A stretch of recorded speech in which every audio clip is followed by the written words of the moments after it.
যে মানুষের দুই নাম্বার যে আমল উপকার করতে পারে মরার পরেও, তা হচ্ছে উপকারী জ্ঞান। 3 আও ওয়ালাদিন সালিহিন, এইটা হচ্ছে আজকে আমাদের আলোচনার মূল পয়েন্ট। যদি কোনো পিতামাতা দুনিয়াতে নেক সন্তান রেখে যেতে পারে, সৎ সন্তান রেখে যেতে পারে, তাহলে এই সৎ সন্তান ইয়াদউ লাহু, যতদিন পিতামাতার জন্য দোয়া করবে ততদিন পর্যন্ত এই দোয়ার ফলাফল হিসেবে পিতামাতা কবরে শুয়ে শুয়ে তার ফলাফল পেতে থাকবে, তার নেকি বা সুবিধা ভোগ করতে থাকবে। সন্তান, দোয়াকারী সন্তান পৃথিবীতে রেখে যেতে হবে। শোনেন, যেহেতু আমার সময় অতীব সংক্ষেপ, আপনাকে গুরুত্বপূর্ণ কয়েকটি কথা শোনাবো বলে আমরা এসেছিলাম, কিন্তু দুঃখিত এই জন্য যে সময় অত্যন্ত শর্ট, অতীব সংক্ষিপ্ত সময়ে। তারপরেও আমি যতটুকু চেষ্টা করছি অন্তত একটু আপনার হুঁশ ফিরানোর চেষ্টা করছি। আপনি পিতা হিসেবে, পর্দার অন্তরালে আপনি মাতা হিসেবে একেবারে অযোগ্য, একেবারে অসচেতন। আপনি একটা সন্তান জন্ম দেওয়ার পরে গরু ছাগলের মতো ছেড়ে দিয়েছেন। আরে এখন তো মানুষ গরু ছাগলও ছেড়ে দেয় না, আপনি আপনার সন্তানকে ছেড়ে দিয়েছেন। আপনার সন্তান কোন পথে কোন জায়গায় সময় ব্যয় করে আপনি পিতা হিসেবে এইটা জানেন না। অথচ আপনার সচেতন হওয়ার কথা ছিল, অথচ সন্তানের প্রতি আপনার নজর দেওয়ার কথা ছিল, অথচ আপনি একজন যোগ্য অভিভাবক হওয়ার দাবি ছিল। শোনেন, এখনো সুযোগ আছে। আমি আপনাকে সংক্ষিপ্ত কথাই একটু সতর্ক করে যাই। আপনার সন্তান যেমনই ভাবে আল্লাহ বলেছেন আপনার জন্য নিয়ামত, যেমনই বলেছেন দুনিয়ার সৌন্দর্যতা, যেমনই বলেছেন মরণের পরে আপনার উপকার লাভের মাধ্যম, তেমনই ভাবে আল্লাহ তাআলা বলেছেন ইন্নামা আমওয়ালুকুম ওয়া আওলাদুকুম ফিতনা। পৃথিবীর মানুষ তোমাদের ধন সম্পদ এবং তোমাদের সন্তান সন্ততি তোমাদের জন্য। এক লোকের যৌতুক দিয়েছিল শ্বশুরে 7,500 টাকা 40 বছর আগে। ওই লোক টাকাটা ঘুরে দিতে গেছিল শ্বশুরে বা ওর ওয়ারিসে, ওনারা লাইনে বলছে মানুষের দান করে দেন, তো 7,500 টাকা এখানে দান করতেছে। আচ্ছা, মাশাআল্লাহ, জাযাকুমুল্লাহ খায়রান, মারহাবা। বিষয় হয়েছে যে একজন ব্যক্তি দীর্ঘদিন আগে শ্বশুরের কাছ থেকে যৌতুক নিয়েছে প্রায় 7,500 টাকা। তো পরক্ষণে যেভাবে তিনি বুঝতে পেরেছেন কাজটা তার ভুল হয়েছে, এই জন্য তিনি যৌতুকের টাকাটা শ্বশুরের কাছে ফেরত দিতে গিয়েছেন। শ্বশুর বলেছে যে টাকা আমাকে ফেরত দিতে হবে না, এই টাকাটা আপনি কোনো ইসলামী জায়গায় দান করে দিয়েন। তো ওই ব্যক্তি আপনাদের মোল্লাপাড়া সালাফিয়া মাদ্রাসায় ওই যৌতুক নেওয়া 7,500 টাকা আজকে দান করে দিয়েছেন। আল্লাহুম্মা সাল্লি আলাইহি, আল্লাহুম্মা বারিক আলাইহি। নামটা বলেন। আব্দুল আজিজ বাঁশবাড়ি, না আব্দুল আজিজ বাঁশবাড়ি। আল্লাহ সুবহানাহু ওয়া তাআলা এই ব্যক্তিকে আরও সুবুদ্ধি এবং দিনের পথে কবুল করুন, আল্লাহুম্মা আমিন। আমরা বলছিলাম যে যেমনইভাবে আপনার সন্তান আপনার জন্য উপকারী, তেমনিভাবে আল্লাহ তাআলা বলেছেন ইন্নামা আমওয়ালুকুম ওয়া আওলাদুকুম ফিতনা। পৃথিবীর মানুষ তোমার ধন সম্পদ এবং তোমার সন্তান সন্ততি তোমার জন্য বিপদের কারণ। এখন এই যে নেক সন্তান বা সন্তান দুনিয়ার সৌন্দর্যতা বা আল্লাহ তাআলার নিয়ামতে পরিণত বা বিপদের কারণে পরিণত, এইটা মূলত নির্ভর করে সন্তান প্রতিপালনের উপরে। একজন পিতামাতা কিভাবে তার সন্তানকে প্রতিপালন করছে এর উপরেই নির্ভর করে সন্তান আপনার জন্য নিয়ামত, সম্পদ, দুনিয়ার সৌন্দর্যতা নাকি আপনার বিপদের কারণ। আবু হুরায়রা রাদিয়াল্লাহু তাআলা আনহু বলেন, রাসূলুল্লাহ সাল্লাল্লাহু আলাইহি ওয়াসাল্লাম বলেছেন কুল্লু মাউলুদিন ইউলাদু আলাল ফিতরাহ, নিশ্চয় প্রত্যেকটি জন্মগ্রহণ করা শিশু ফিতরাতের উপরে জন্মগ্রহণ করে তথা ইসলামী মন মাইন্ড নিয়ে, ইসলাম প্রতিপালনের মানসিকতা নিয়ে পৃথিবীতে চলে আসে, তাওহীদ নিয়ে জন্মগ্রহণ করে। ফা আবাওয়াহু ইউহাউবিদানিহি, যখন এই সন্তানটার আস্তে আস্তে বুদ্ধি হয় তখন তার পিতামাতা তাকে ইহুদি বানায়, আও ইউনাসসিরানিহি, অথবা পিতামাতা তাকে নাসারা বা খ্রিস্টান বানায়, আও ইউমাজ্জিসানিহি, অথবা পিতামাতা তাকে মূর্তি পূজক বানায়। একজন সন্তানের বুদ্ধি হওয়ার বয়স পর্যন্ত জন্মলগ্নে একজন সন্তান ইসলাম প্রতিপালনকারী অন্তর, ইসলামকে গ্রহণ করার মতো মানসিকতা বা অন্তর নিয়ে পৃথিবীতে জন্মগ্রহণ করে।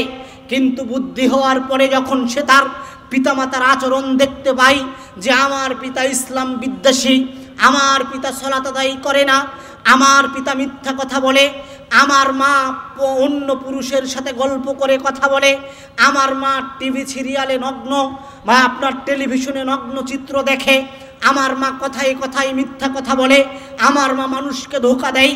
যখন সন্তান তার পিতা এবং মাতার পক্ষ থেকে এরকম কিছু আচরণ দেখে, তখন ওই সন্তানটা এইটাকেই বিকশিত করে বড় হওয়ার চেষ্টা করে এবং বড় হয়ে তার আচরণও পিতামাতার আচরণ অনুরূপ হয়। এইভাবে রাসূলুল্লাহ সাল্লাল্লাহু আলাইহি ওয়াসাল্লাম বলেছেন, সন্তান তার পিতা এবং মাতাকে দেখে দেখে শিখে। ফায়ুহাব্বিদানিহি, পিতা যদি ইহুদি হয় তাহলে সন্তান ইহুদি হয়, পিতা যদি নাসারা হয় তাহলে সন্তান নাসারা হয়, পিতা যদি মুশরিক হয়, মূর্তি পূজক হয়, তাহলে ওই সন্তান মূর্তি পূজক হয়ে যায়। এই জন্য সম্মানিত উপস্থিতি, আপনি আপনার সন্তানকে বড় হয়ে কোন অবস্থাতে দেখতে চান? সৎ, সত্যবাদী, ন্যায়, নিষ্ঠাবান এইভাবে দেখতে চান, নাকি আসলে খারাপ পথে দেখতে চান? এইটা আপনাকেই নির্বাচন করতে হবে এবং সে অনুযায়ী আপনার সন্তানকে আপনার প্রতিপালন করার চেষ্টা করতে হবে। কেননা আপনি একজন পিতা হিসেবে রাসূলুল্লাহ সাল্লাল্লাহু আলাইহি ওয়াসাল্লাম সন্তান প্রতিপালনের প্রথম দায়িত্ব আপনাকেই প্রদান করেছেন। আপনি আপনার সন্তানের জীবনে সবচেয়ে প্রথম শিক্ষক। আপনি তার এই বুদ্ধি হওয়ার বয়স পর্যন্ত তাকে যা শিক্ষা দিবেন সে সেই শিক্ষায় বড় হয়ে উঠবে, যা রাসূলুল্লাহ সাল্লাল্লাহু আলাইহি ওয়াসাল্লামের কথা থেকে প্রমাণ পাওয়া যায়। অতএব সম্মানিত উপস্থিতি, আমি যেহেতু খুব বেশি কথা বলার সময় পাচ্ছি না, আপনাকে আরেকটু কয়েকটি কথা বলে আমার আলোচনা সংক্ষিপ্ত করে শেষ করার চেষ্টা করব ইনশাআল্লাহ। রাসূলুল্লাহ সাল্লাল্লাহু আলাইহি ওয়াসাল্লাম প্রত্যেকটা পিতামাতাকে সন্তান প্রতিপালনের ব্যাপারে গুরুত্ব প্রদান করেছেন, প্রত্যেকটা পিতামাতাকে আদেশ করেছেন। রাসূলুল্লাহ সাল্লাল্লাহু আলাইহি ওয়াসাল্লাম প্রত্যেকটা পিতাকে আদেশ করেছেন, মুরু আওলাদাকুম বিসসালাতি, হে পৃথিবীর পুরুষেরা, হে পৃথিবীর পিতারা, তোমরা তোমাদের সন্তানদেরকে সালাত আদায়ের আদেশ প্রদান করো।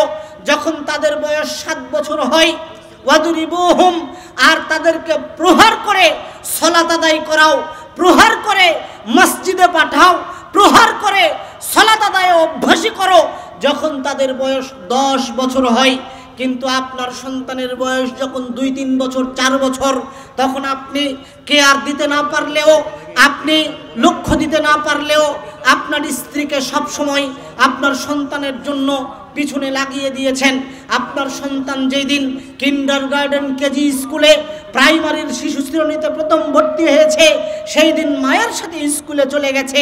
এই শিশু ক্লাস 3-4 পর্যন্ত পড়া অবধি, 3-4 পড়া পর্যন্ত প্রত্যেক দিন মা তাকে নিয়ে গেছে, নিয়ে এসেছে। কখন পড়াশোনা করছে, কখন পড়ছে না, কখন ফাঁকি দিচ্ছে, মা সেকেন্ডে এই সন্তানের খোঁজ খবর নিয়েছে।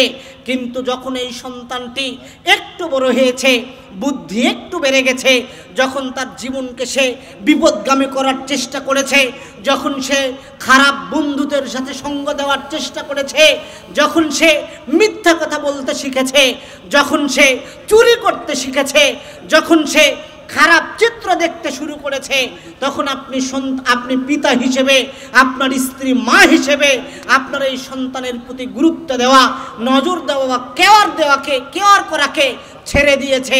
যে আমার সন্তান এখন বড় হয়ে গেছে, বুদ্ধিমান হয়েছে, এখন সে নিজের মতো চলতে পারে, অতএব সে নিজের মতো রাস্তা দেখে নিক, এই মানসিকতা নিয়ে আমরা সন্তান প্রতিপালন করার চেষ্টা করি।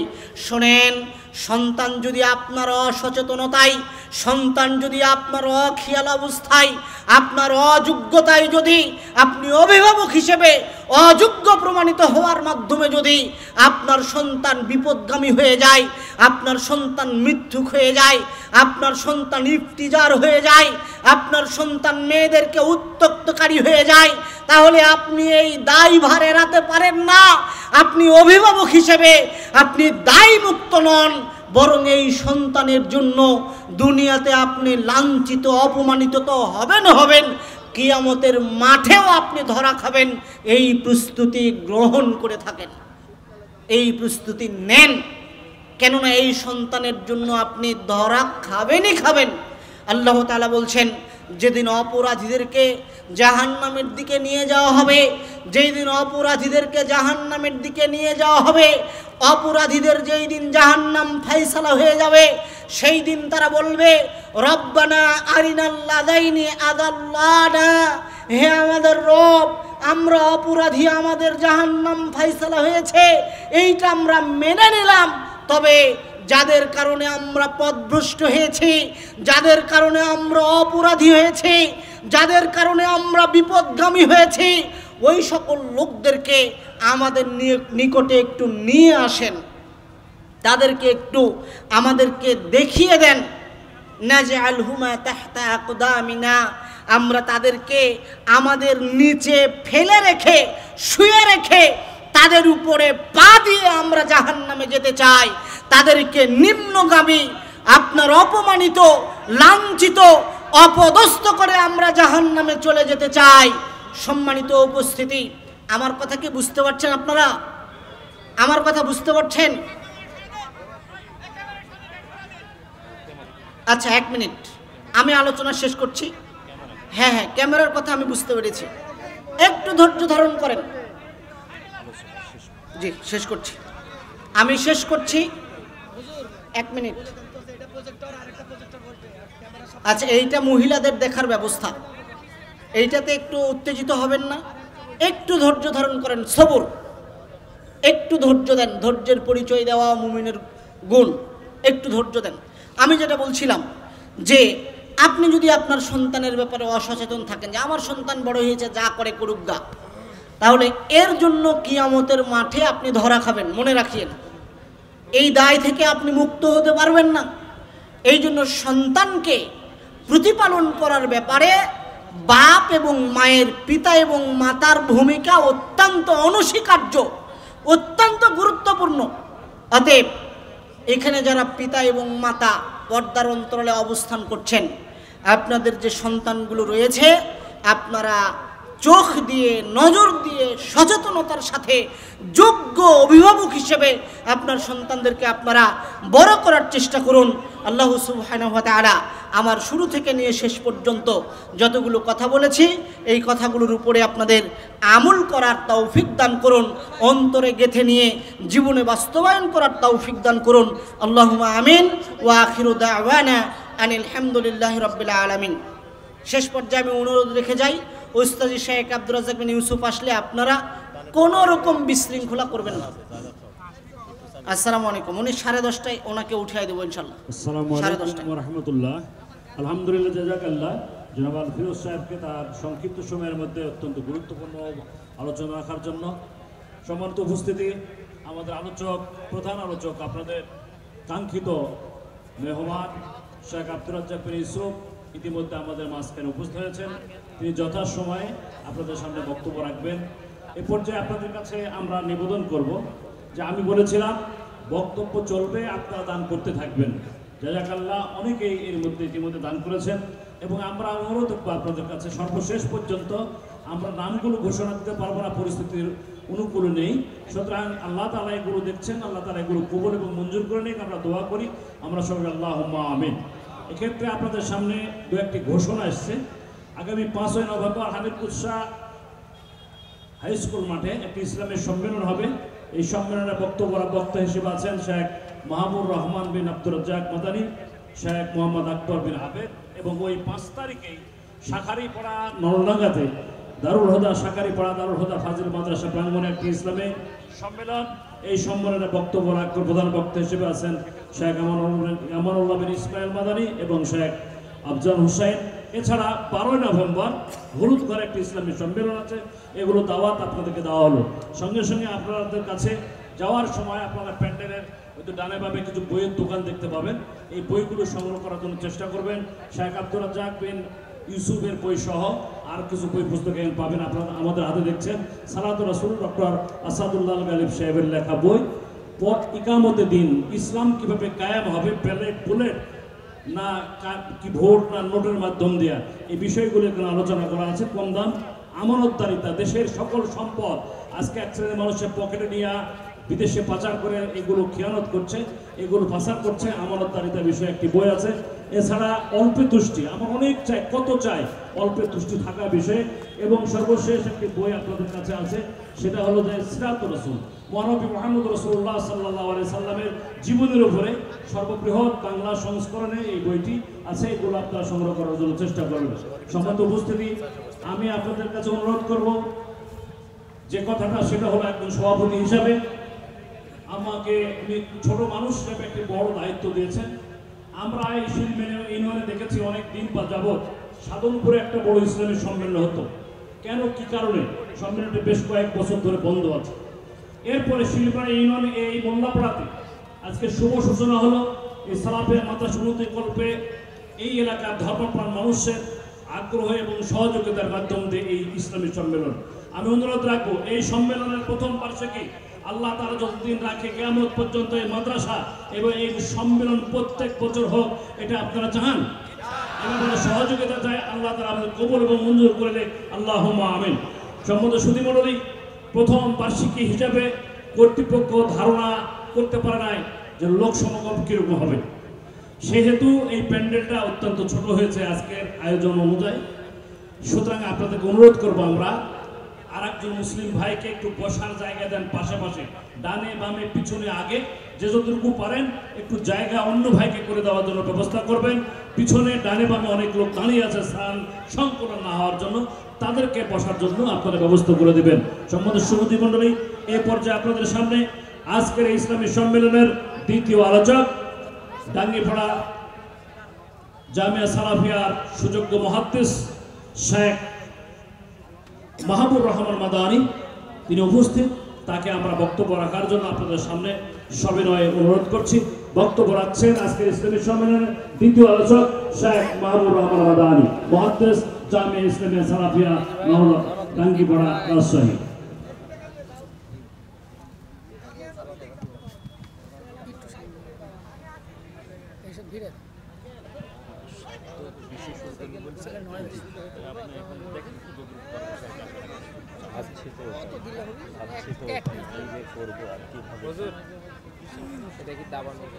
ঠিক আছে, ঠিক আছে।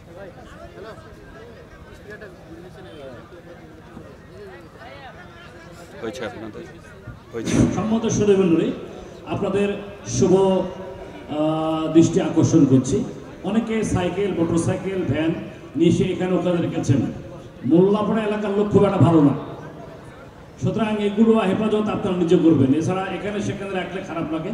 কর্তৃপক্ষের নির্দিষ্ট গ্যারেজ আছে, এই গ্যারেজে এগুলো রাখার জন্য কর্তৃপক্ষ আপনাদেরকে অনুরোধ করেছেন। ধন্যবাদ আপনাদের। আসসালামু আলাইকুম, আসসালামু আলাইকুম ওয়া রাহমাতুল্লাহি ওয়া বারাকাতুহু। ইন্নাল হামদালিল্লাহ